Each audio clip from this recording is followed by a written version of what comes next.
Yes! Você está aí, eu estou aqui. Vamos estabelecer nosso vínculo de aprendizagem. Na aula anterior, vocês viram angiosperma e o grande anexo das angiospermas é a presença, o surgimento da flor, que de uma determinada maneira vai se transformar em fruto.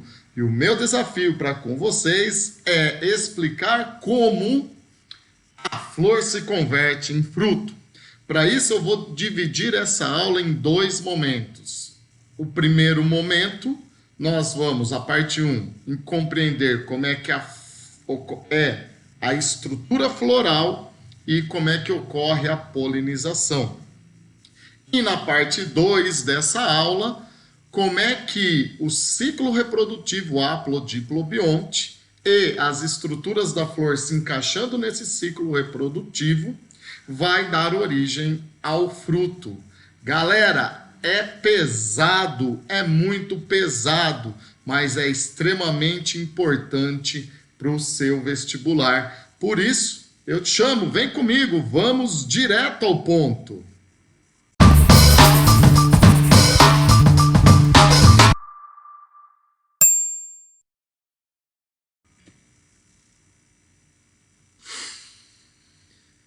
Pois bem, para a gente entender toda essa jornada que não é curta, eu te chamo a dar o primeiro passo. E esse primeiro passo é compreender a flor. Primeira coisa, qual é a origem da flor? Então, vejam só. Existiam, então, as primeiras plantinhas, os musguinhos não tinham órgão. Eles tinham o prenúncio de órgão, tinham o rizóide, o cauloide e o filóide. Por não ter órgão, porque não tinham tecidos organizados, né? Elas eram chamadas de talófita. Houve um passo evolutivo e surgiram as pteridófitas, as famosas samambaias. Elas passaram a ter vasos condutores, xilema e floema. Isso é tecido, e é um tecido com determinada função, que é conduzir a seiva bruta e elaborada. Se tem um conjunto de células com determinada função, já tem um tecido organizado. Quem tem tecido organizado já pode ter órgão. Então foram as primeiras plantas, as pteridófitas, a apresentar tecido organizado. Quem tem tecido já pode ter órgão. Portanto, foram as samambaias as primeiras plantas a ter raiz verdadeira, caule verdadeiro, folha verdadeira. Elas são chamadas de cormófitas, por terem tecidos organizados. A partir do momento que existe folha, essa folha modificada, chamada folhas carpelares, olhem aí, folhas carpelares, é que vai dar origem à flor. Mas o interessante, pessoal, é compreender, né? A origem são folhas modificadas. Mas por que será que elas modificaram as suas folhas para gerar a flor? Então vamos falar bem da verdade, tá? A função de uma flor é, em primeira instância, ela foi concebida evolutivamente para proteger os gametas. E vamos entender o porquê. Os musguinhos moravam lá na sombra e água fresca, né? Alta umidade para ter fecundação e absorver essa água por osmose, baixa luminosidade, porque o papai evolutivo delas eram as algas, né, que acabaram de sair da água. Então, não tinham grandes adaptações a esse ambiente terrestre e seco. Logo, em seguida, no momento histórico geológico do planeta, eis que surgem as pteridófitas no mesmo lugar. Elas crescem em locais sombreados e com muita umidade, mas para crescer na vertical surgiram os vasos condutores. Mas logo, né, vai faltar espaço, porque os musguinhos ficam rente ao solo, as samambaias ficam na vertical. E aí, por falta de espaço, por competição, o processo evolutivo ocorre e, ao acaso, surgem as gimnospermas. Essas gimnospermas vão conquistar definitivamente o ambiente terrestre, mas elas migram para as regiões temperadas, onde a incidência solar não é tão alta. elas ocupam todas as regiões temperadas, vai faltar espaço, e quando falta espaço, os incomodados que evoluam, tá? E onde que nós temos um espaço para evoluir, um grande espaço? Nas zonas tropicais. Só que nas zonas tropicais a radiação solar é muito grande e poderia destruir os gametas dessas novas plantas. Então, para proteger os gametas dessa radiação solar intensa, surge folhas modificadas, surge a flor, tá? Então, a concepção inicial de uma flor é proteger os gametas. Lógico que elas aproveitaram essa estrutura evolutiva e perceberam, no processo evolutivo, sempre, tá, gente? Que elas poderiam configurar aí flores coloridas, cheirosas, com néctar, para atrair agentes polinizadores. Mas esse é um efeito secundário, é um efeito colateral do surgimento. A grande função da flor é proteger os gametas. Agora que a gente sabe a origem e principalmente a função, podemos migrar para os componentes de sustentação de uma flor, tá? Eu vou dividir a flor em dois componentes, os componentes de sustentação e os componentes de reprodução. Os componentes de sustentação, olha a setinha aqui, ó, fica dessa região para baixo, tá? Dessa região aqui, nós temos os componentes de sustentação. E se liga aí para não ficar decorando, vamos tentar relacionar. Esse cano aqui, ó, essa haste, essa parte serve para pendurar a flor ao caule. Por isso deram o nome de pedúnculo floral. Quando a gente for estudar na aula número 8, partes de um fruto, se liga aí que eu voltarei a falar de pedúnculo floral, tá? Algumas flores transformam isso daqui em pseudofruto. Voltarei na aula posterior. Percebam que o pedúnculo floral se abre para, atenção, receber as peças florais. Receber as peças florais. Por isso, essa expansão dá-se o nome de receptáculo floral. O receptáculo floral recebe as peças florais. Temos ainda, pessoal, o que parece folhinhas, tá? Mas não são folhas. Na verdade, existe uma aqui também, uma lá do lado oposto, né? 4, 5 estruturas, que antes da flor desabrochar, ela fechava e protegia, formando uma espécie de cápsula protetora das estruturas florais contra a radiação. Isso daqui é chamado de sépala. Cada parte disso é uma sépala. O conjunto das sépalas recebe o nome de cálice. E a última estrutura relacionada com sustentação, nós temos aqui as pétalas. Essas pétalas, pessoal, têm das mais diversas formas possíveis. Tem pétalas coloridas e grandes, coloridas e pequenas, que formam um tubo, que formam uma corola aberta, que são pequenas, que são reduzidas, enfim, uma diversidade diferente de pétalas. O conjunto dessas pétalas, percebam que no desenho aparece uma, duas aqui atrás, 3, mas provavelmente teria outra aqui, é que ele faz um corte para mostrar a parte toda de uma flor.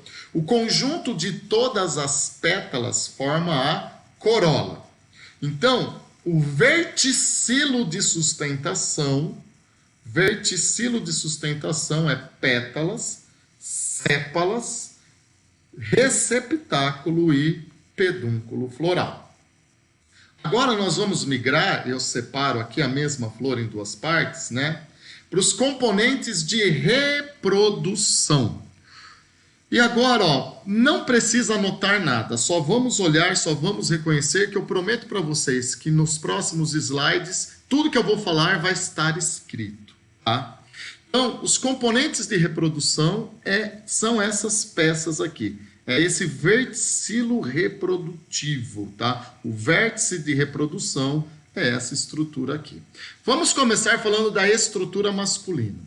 Essa haste bem fina recebe o nome de filete. O filete, que é a haste fina, sustenta essa espécie de antena, antera, tá? A haste fina sustenta a antena, o filete sustenta a antera. O filete mais antera recebe o nome de estame. Estame é a estrutura reprodutora masculina, composto por um filete e uma antera.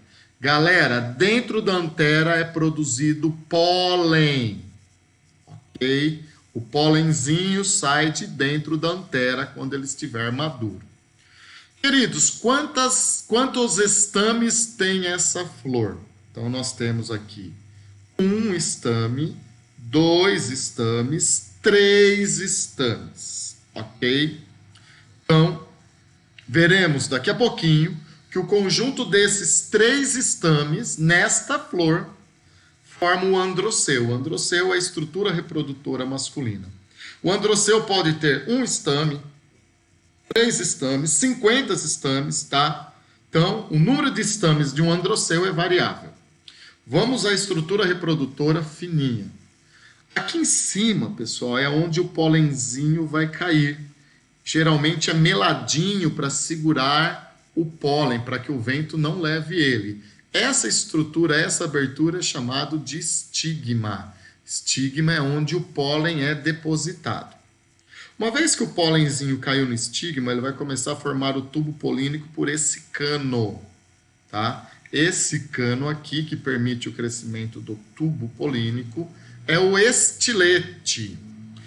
E na porção final, ele se abre para formar o ovário, tá? Estigma vai receber a deposição do pólen, o estilete é o canal por onde o tubo polínico cresce, e o ovário vai abrigar o óvulo. Daqui a pouquinho ele aparece aí, tá? O conjunto de estigma, estilete e ovário forma o pistilo. Então, essa estrutura aqui é um pistilo. As flores podem ter um pistilo, vários pistilos ou nenhum pistilo, tá? Quando uma flor não tem nenhum pistilo, ela só é uma flor masculina. Quando uma flor só tem pistilo, ou seja, não tem estame, ela é uma flor feminina. Essa flor, ela é uma flor que tem tanto a estrutura feminina, que é o pistilo, como a estrutura reprodutora masculina, que são os estames. Como eu havia dito, dentro do ovário, se você pensar de uma maneira linear, nós vamos ter, desculpa aí, os óvulos que aparecem aqui dentro, tá? Então, no desenho não tem, porque os óvulos são pequenininhos, não estão aparecendo. Ok, essas são então os componentes de uma flor relacionada com o verticilo reprodutivo. Então, agora, vamos escrever aí o que nós acabamos de falar. Como eu já diferenciei, o andro é masculino, o gineco é feminino. Então, androceu, estrutura reprodutora masculina, gineceu é estrutura reprodutora feminina. Pessoal, o que é a estrutura, o que é o androceu? O androceu, ele é formado, olhem aqui, pelo filete e pela antera, tá? Então, ele é formado por um ou vários estames. O estame é o filete e a antera. No caso dessa flor, nós temos 3 estames, tá? Poderia não ter nenhum, Poderia ter 50. É variável. E o gineceu? O gineceu é formado por um ou vários pistilos. Lembra, o que é o pistilo? É o conjunto de estigma, estilete e ovário, tá? Novamente, a flor pode ter um pistilo, vários pistilos ou nenhum pistilo, ok? É extremamente variável. Sabendo da presença ou ausência de pistilos e de estames, ou sinônimo de gineceu e androceu, eu consigo classificar a flor quanto aos elementos reprodutivos. Aí nós vamos ter flores monóicas ou monóclinas, são sinônimos. Então, em uma flor vai ter o gineceu e o androceu. Antigamente, vocês conheciam isso daí como uma flor hermafrodita. Hoje, o nome mais utilizado é monóica. Mas também existem flores que têm os sexos separados, ou ela tem apenas gineceu, ou tem apenas androceu. Nesse caso, eu chamo essa flor de dioica ou díclina, tá? Tem sexos separados. Eu preciso de 2 flores para ter ambos os sexos. Tudo bem por enquanto, pessoal? Então, próximo passo. Então, vamos para a parte final dessa primeira parte. Vamos falar da polinização. Como eu já havia dito para vocês, o pólen sai da antera e chega ao estigma, tá? Caso o pólen saia da antera e chegue ao estigma da mesma flor, vai ocorrer uma autopolinização. Se o pólen sair de uma antera e chegar em outro estigma, é uma polinização cruzada. As flores que fazem autopolinização também fazem autofecundação, baixa variabilidade genética. Plantas que fazem polinização cruzada obrigatoriamente terão uma fecundação cruzada, aumento de variabilidade genética. Então, vamos definir o que é polinização. É a saída do pólen da antera, de um estame é filete mais antera, e a sua chegada ao estigma, isso é o estigma, de um pistilo, isso é um pistilo. Seja ela uma autopolinização, uma polinização cruzada, isso é o conceito de polinização, é o mesmo. Sai do estame e chega ao pistilo. Tudo bem? Aí, evolutivamente, a diversidade de flor foi seguindo a diversidade de polinização. Então, existe uma relação direta do agente polinizador com a forma da flor. E quando nós falamos de polinização, nós temos um padrão para dizer como ocorre a polinização. Nós vamos usar um sufixo. Na botânica, quando aparecer o sufixo filia, nós estamos nos referindo à polinização. Você lembra qual que é o sufixo para fecundação? Gamia. Tem a oogamia, que é fecundação com água, e temos a sifonogamia, que é fecundação sem água. Se aparecer filia, nós estaremos falando de polinização. E aí a gente coloca aqui o agente polinizador com o sufixo filia. É bem fácil, pessoal, fica olhando aqui. Olha só que legal. Aqui nós temos uma abelha, a abelha é inseto. O prefixo para inseto é entomo, tá? Entomo. Então, aqui nós teremos a entomofilia. E como que ocorre uma entomofilia? Uma entomofilia vai ocorrer em flores que têm uma corola. Corola é o conjunto de pétalas, uma corola aberta para servir de campo de pouso para os insetos. Vai ser colorido para chamar a atenção dos insetos de longe.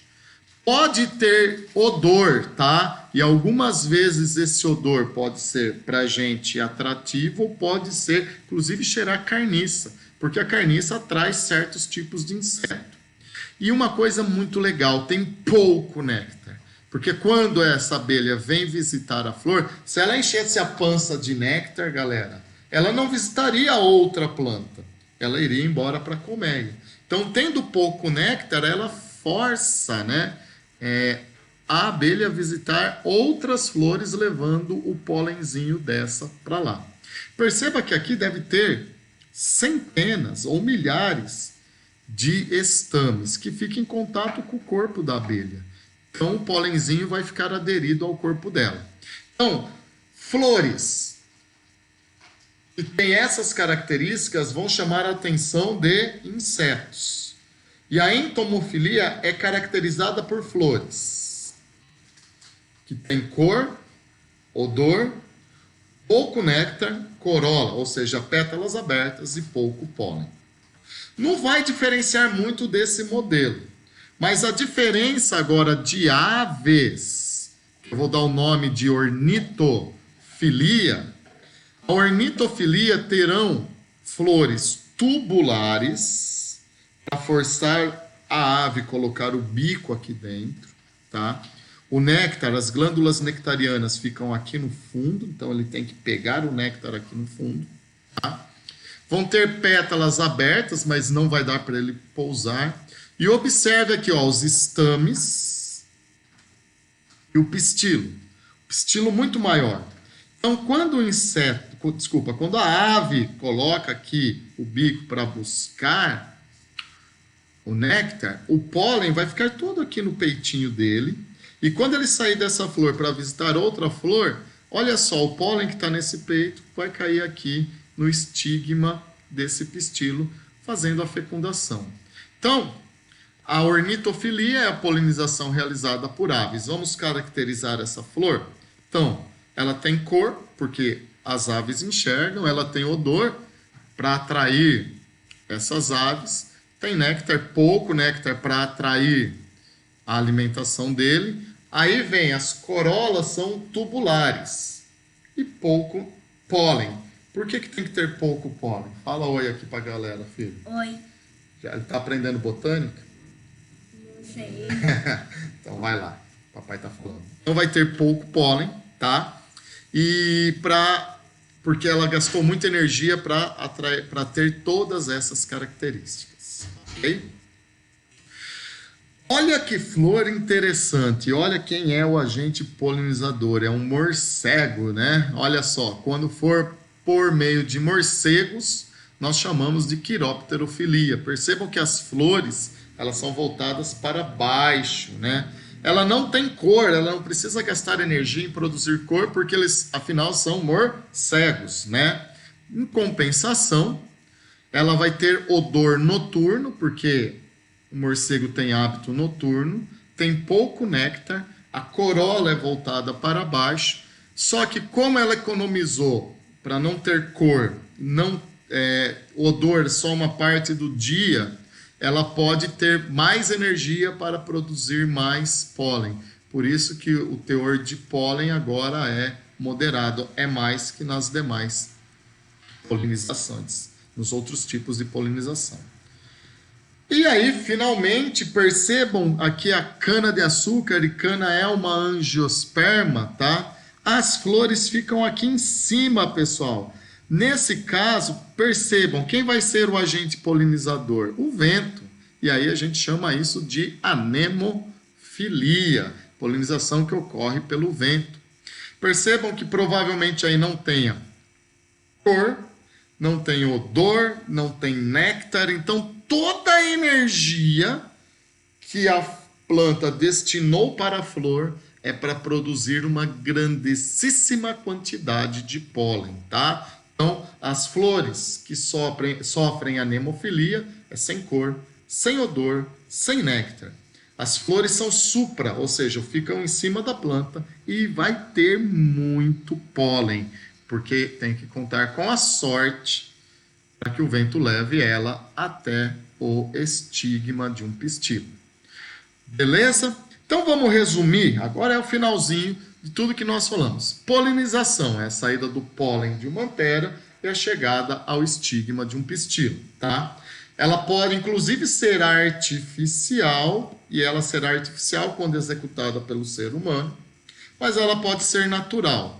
Quando que ela é natural? Quando ela é feita pelo vento, pelos insetos, pelas aves e pelos morcegos. Acabamos de ver que cada um delas tem um tipo de flor adaptado ao seu tipo de polinização. Quando for pelo vento, nós chamamos de anemofilia. Por insetos, entomofilia. Pelas aves, ornitofilia. E pelos morcegos, quiropterofilia.